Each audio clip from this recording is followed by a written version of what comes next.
tem sede, clame.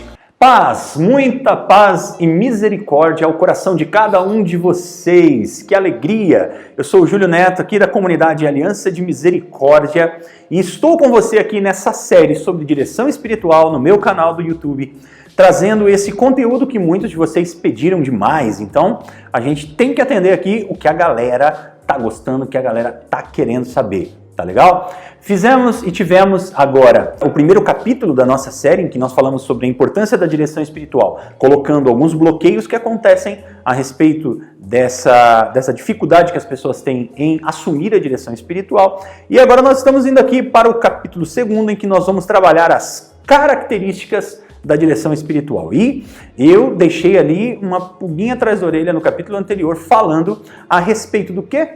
Falando a respeito da questão da consciência. E nós vamos trabalhar isso aqui nesse capítulo. Tá legal? Então, eu queria convidar você a abrir o seu coração, a sua mente, para que nós pudéssemos trabalhar profundamente as características da direção espiritual. Antes de falarmos especialmente da consciência, que é uma das partes mais importantes desse capítulo, nós vamos falar a respeito da questão do acompanhamento na fé. Porque a principal característica da direção espiritual é o acompanhamento na fé. Ela é uma direção espiritual.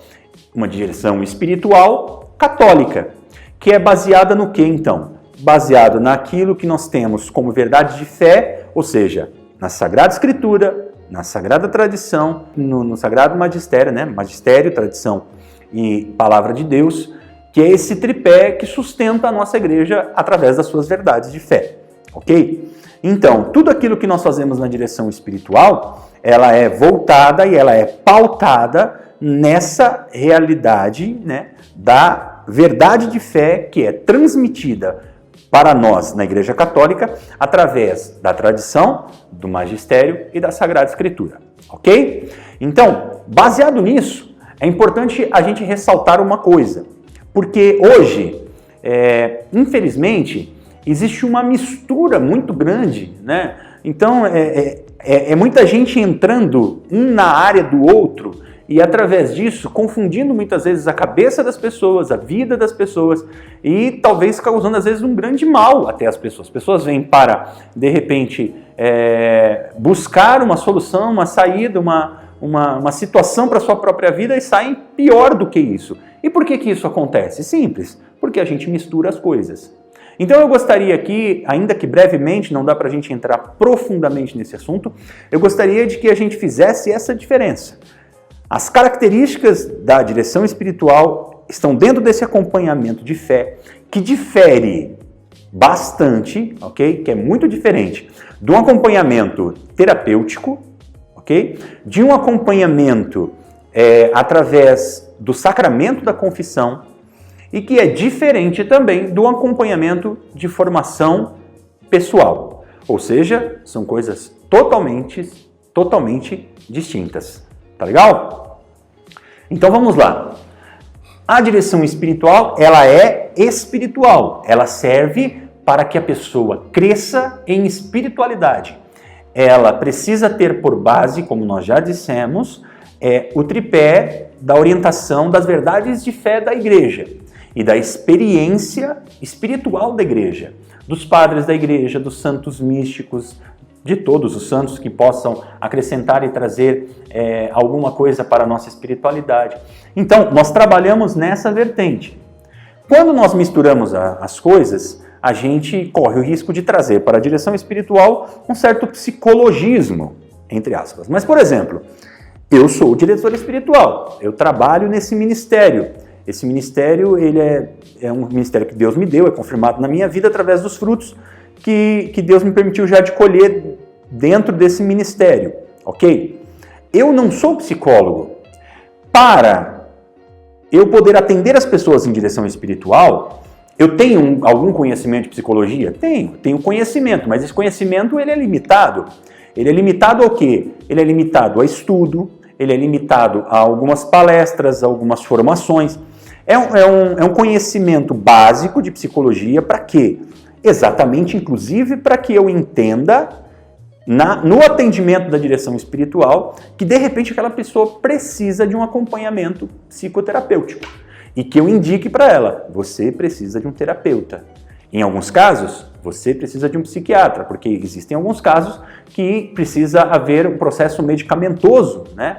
E não quer dizer que a pessoa é louca, né? Porque, vai no psiquiatra, você está achando que eu estou louco? Não estou achando que estou louco. Você tem que ir para não ficar louco, né? Então, acontece isso, né? No nosso organismo nós temos determinadas substâncias, às vezes falta dessas substâncias causam problemas emocionais sérios na vida da gente. E às vezes uma reposição dessas substâncias através de um processo medicamentoso no psiquiatra vai resolver a sua vida e vai fazer com que você se torne uma pessoa mais equilibrada. Mas eu nunca posso na direção espiritual falar, toma esse remedinho aqui, né? Ou não, ou então entrar especificamente dentro da área da psicologia, fazendo um caminho terapêutico, sem ser habilitado para isso, e aí nesses casos, a gente às vezes tem problemas seríssimos. Eu acompanhei um caso de uma pessoa, por exemplo, que exatamente por conta dessa confusão, ela acabou tendo um problema psiquiátrico grave, gravíssimo. Ela teve um surto psiquiátrico exatamente por conta dessa confusão entre direção espiritual e psicologia, ok? Qual a diferença então para a confissão? Bom, aqui é um pouco mais fácil de entender, né? A direção espiritual é uma coisa, a confissão é outra. Sim, eu posso fazer direção espiritual na confissão? Não, né? Porque a confissão é confissão, direção espiritual é direção espiritual. Se você tem um sacerdote que é o seu diretor espiritual, você pode unir as duas coisas. Eu tenho um diretor espiritual que é padre, sacerdote. Então, eu normalmente faço o quê? Faço a direção espiritual e quando então eu percebo que tenho matéria para confissão, eu falo para ele no final, padre, o senhor pode me atender em confissão? E aí, né, ele me atende em confissão. Mas são coisas distintas. A respeito dessa questão de leigos acompanharem na direção espiritual, acontece que muitas vezes tem gente que fala que não pode, mas pelo contrário, né, não somente pode, né, como existem muitos materiais dentro da fé católica que mostram que leigos podem e devem acompanhar outras pessoas. Claro que precisa existir todo um cuidado, uma formação para essa realidade. Mediante a isso, eu gostaria de indicar para você um material fantástico do meu querido amigo e irmão padre Christopher Velasco. Ele é padre da Arquidiocese de São Paulo e membro da comunidade Anjos da Vida. E ele fez um trabalho fantástico, um artigo científico a respeito do acompanhamento de leigos na direção espiritual.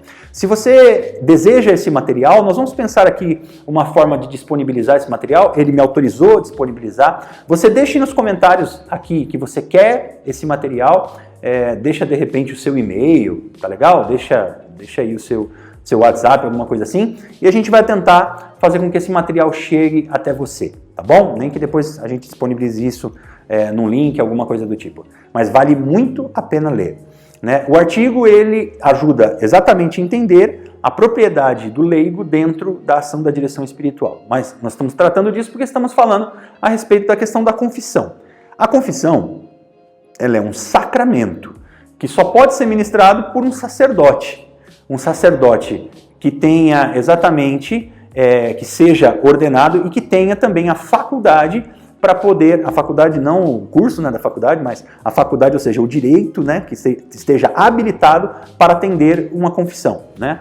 Porque, não sei se você sabe disso, mas um sacerdote não é porque ele é ordenado que ele pode atender confissão. Ele é ordenado e depois ele recebe uma autorização do bispo, né, para atender confissões.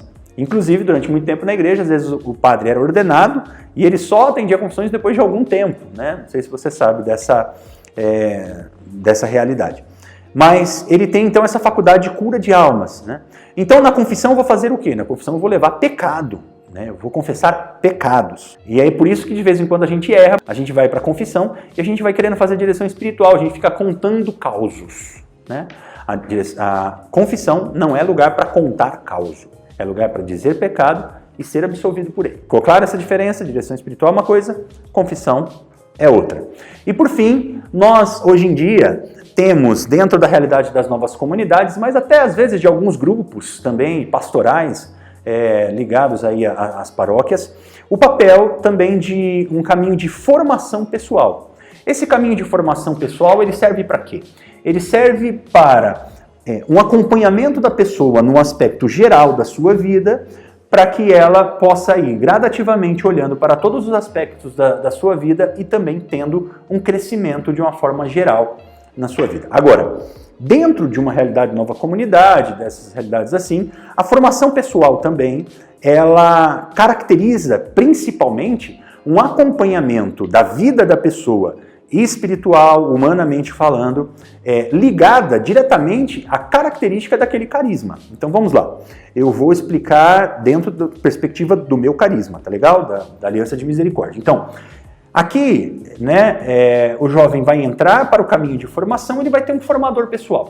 Esse formador pessoal vai dialogar com ele uma vez por mês, quantas vezes for necessário, e vai analisando os passos, os caminhos que ele vai dando na ascese espiritual, no crescimento humano, da sua intelectualidade, né, dos materiais formativos que a comunidade oferece, e vai equalizando isso com o próprio carisma, com o próprio chamado específico daquele lugar aonde aquela pessoa está sendo formada.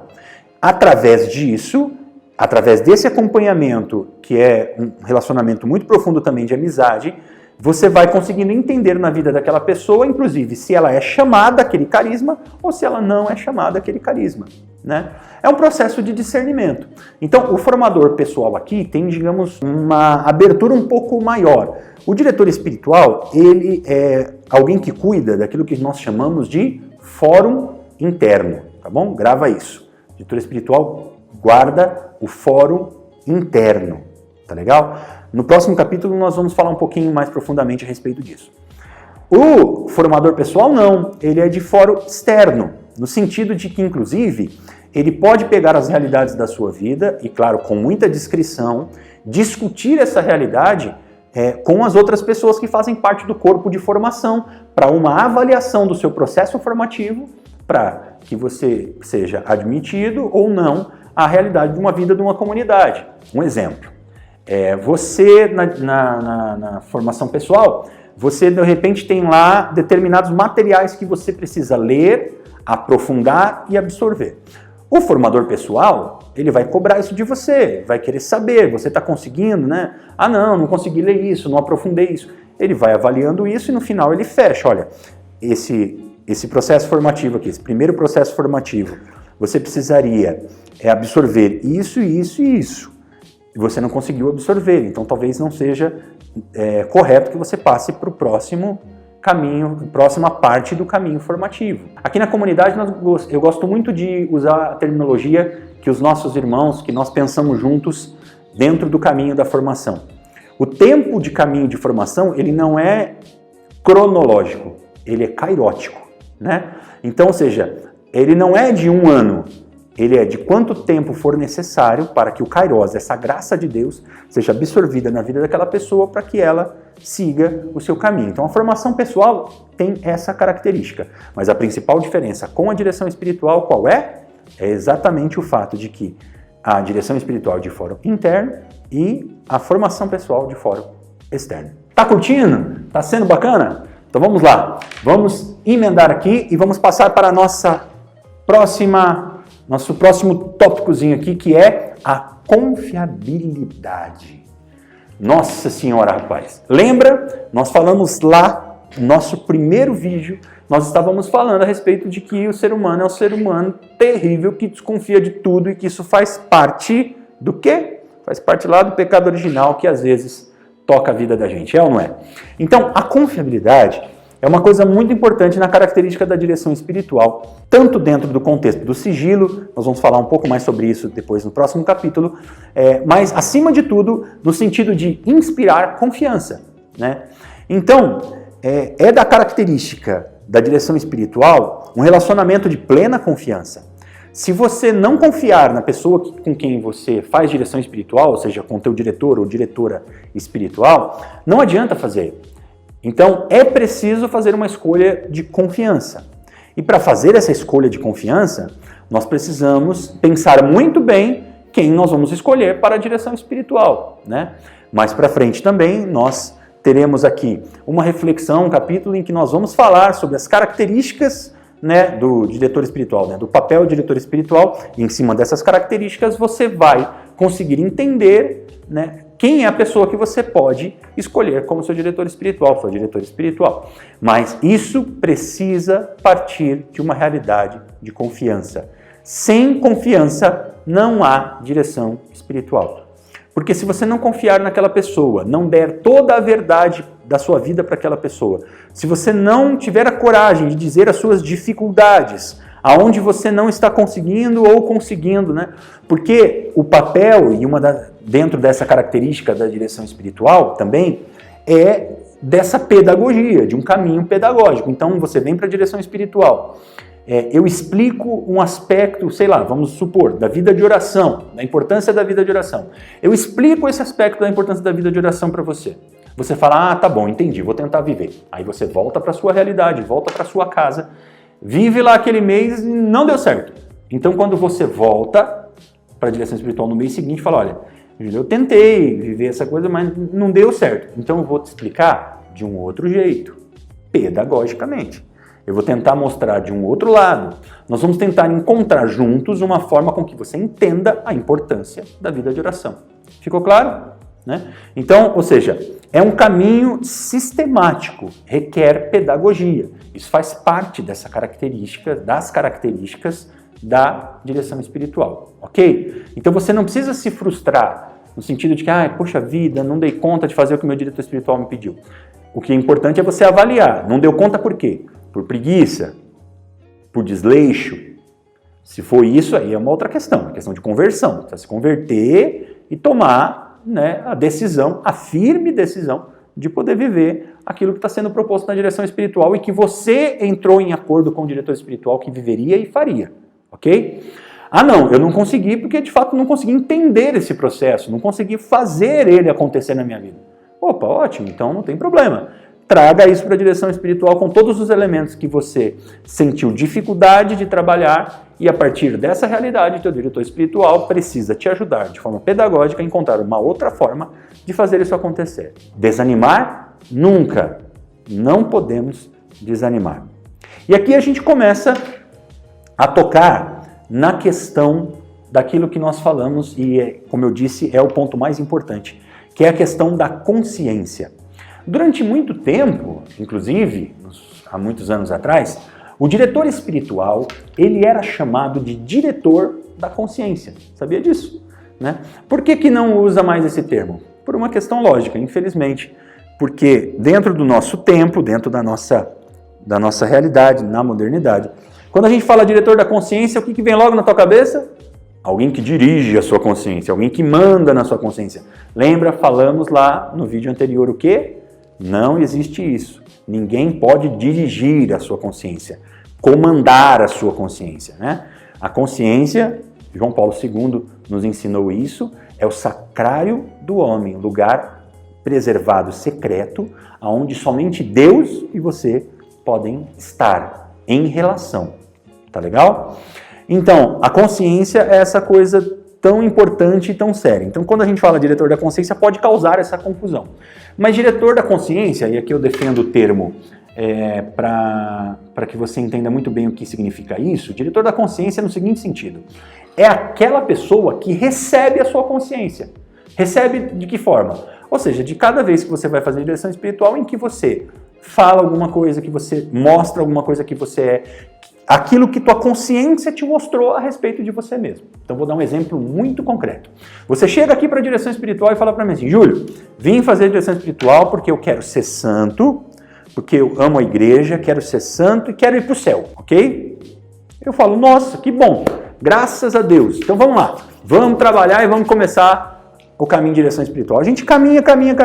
Depois de uns 6 meses, 8 meses, às vezes você tem um momento de desolação na vida, uma decepção, alguma coisa que aconteça, aí um dia você vem para a direção espiritual triste, abatido, né? Às vezes até revoltado, bravo, né? Querendo chutar tudo, e você chega na direção espiritual e diz para mim, eu não quero saber de santidade, esse negócio dá muito trabalho, eu vou viver a minha vida e não sei o quê, né? Então, eu sou o diretor da tua consciência em que sentido? Eu pego a sua consciência e apresento ela a você mesmo. Então eu digo para você, meu querido, você chegou aqui dizendo que você quer viver a direção espiritual para fazer um caminho de santidade, para nesse caminho de santidade poder ir para o céu e viver no paraíso, ok? Agora você está dizendo que você não quer isso mais na sua vida. Você tem certeza da decisão que você está tomando? Porque das duas, uma. Ou você mentiu antes, ou você está mentindo para você mesmo agora. Talvez você esteja vivendo um momento muito difícil da sua vida, que talvez pareça ser muito difícil você alcançar o ideal de santidade que você buscava. Mas você vai precisar admitir que você, nesse momento, está nessa situação e talvez você está sendo, infelizmente, induzido pelo espírito mal a mentir para você mesmo. Porque eu acredito que você não mentiu quando você disse para mim, primeiramente, que você queria ser santo. Tá vendo só? Eu, como diretor espiritual, peguei a sua consciência e apresentei ela a você mesmo. Mas aqui eu nunca vou dizer para você assim, agora você vai fazer o seguinte, agora esquece tudo que você está dizendo, agora que você vai ser santo. Não, eu te apresento, né? Como a gente tem lá na Palavra de Deus, no Antigo Testamento, tá aqui esses dois caminhos. Eu te apresento a morte e a vida. Eu te aconselho a escolher a vida. Agora, se você escolher a morte, infelizmente eu não vou poder fazer nada por você. Porque eu, como diretor espiritual, não vou ficar vigiando a vida de ninguém. Eu, como diretor espiritual, não vou ficar ligando para a pessoa toda hora, todo momento, para saber se ela está caminhando em santidade ou não. Ok? Então, por isso que aqui tem um caminho de liberdade. Aqui na direção espiritual, você traz a sua consciência, essa consciência se ilumina a respeito da experiência da pessoa com quem você escolheu para ser diretor espiritual, e a partir dessa realidade, juntos, na direção espiritual, em comunhão, diretor espiritual e você, vocês escolhem juntos, a partir daquilo que você diz que consegue, que você apresenta que é possível na sua vida. O diretor espiritual pode dizer para você, olha, eu te indicaria de viver essa e essa oração. Você dá conta? Se você falar, olha, sinceramente, eu acho que eu não vou conseguir fazer tudo isso. Então, o diretor espiritual precisa te ajudar pedagogicamente. Fala, tá bom, então não vamos fazer tudo isso, vamos fazer pelo menos isso. Isso você consegue? Ah, não, isso eu consigo. Tem certeza? Tenho. Então faz uma experiência. Daqui um mês você volta e a gente vê se deu certo. Entende? Então, existe essa possibilidade em que o diretor espiritual, porque ele tem que dar uma direção, ele dá essa direção, mas ele confronta com a sua realidade. E vocês definem isso juntos. Então, por isso que a direção espiritual, ela trabalha a todo momento, em todo tempo, com a consciência, tá legal? E ela nunca pode invadir a sua consciência e desrespeitar a sua consciência. Eu não sei se você está tão animado quanto eu, mas eu estou gostando muito desse caminho, em poder partilhar tudo isso com você, em poder trazer todas essas novidades para a sua realidade e para a sua vida. Espero que isso tudo esteja te fazendo muito sentido. Nosso capítulo vai ficando por aqui, porque no próximo capítulo, gente, nós vamos falar sobre o papel do diretor espiritual. Então, o que o diretor espiritual ele é, o que ele precisa ser. Porque essa nossa formação, além de tentar trazer para você a iluminação de entender o quanto você precisa de direção espiritual, talvez que esse ministério também possa ser suscitado no seu coração e na sua vida e você se tornar um diretor espiritual e ajudar muita gente. O que você acha disso? Então é muito importante que você não perca o terceiro capítulo dessa nossa série sobre direção espiritual, que nós vamos tratar no próximo vídeo e que nós vamos falar de todas as características daquela pessoa que é o diretor espiritual. Com isso também você vai poder saber como escolher um diretor espiritual. Tá legal? Então eu quero aguardar você aqui para o nosso próximo vídeo. Gostaria de mais uma vez pedir que você não deixe de deixar o seu like, de fazer os comentários, principalmente as dúvidas, tá legal? Coloquem as dúvidas aí no comentário para que a gente depois possa formular um vídeo para poder responder a todas essas dúvidas. Se tiver alguma muito pontual, você pode mandar também em direct, da forma como que você quiser. Eu respondo todo mundo. Às vezes eu demoro um pouco porque é muita gente, mas eu respondo todo mundo, tá legal? Nunca deixo de responder a ninguém. Muito obrigado pela sua participação. Encerramos aqui, então, esse nosso segundo capítulo e eu já estou ansioso para o terceiro. E você? Nós nos encontramos, então, em breve em mais um capítulo aqui da nossa série sobre direção espiritual. Paz e misericórdia a você.